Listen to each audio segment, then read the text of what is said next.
هينتج أكتر من 15 فيلم، وهيخلي نانسي عجرم تمثل لأول مرة، ومنى زكي تعمل السيرة الذاتية لأم كلثوم، والقمر هيعمل فيلم صعيدي في الجامعة الأمريكية الجزء التاني، وهيشارك فيه كل أبطال الجزء الأول، وكل ده بميزانية مبدئية 4 مليار.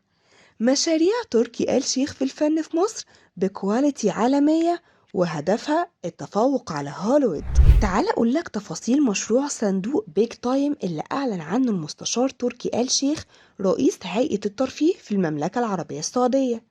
قال إن فكرة المشروع جات له من النجاحات الكبيرة اللي بتحققها الأفلام المصرية في السعودية، وتحديدا فيلم تامر حسني الأخير اللي فعلا تخطت إيراداته المليار جنيه.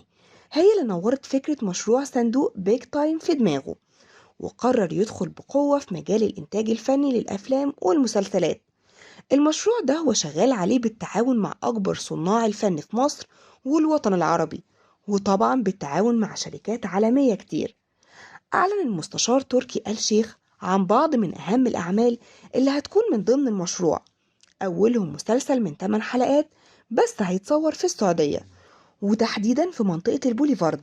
المسلسل لحد دلوقتي ميزانيته تخطت 2 مليار جنيه، ويمكن أكتر من 38 مليون دولار، وهيكون من إخراج عالمي بمخرجين مختلفين.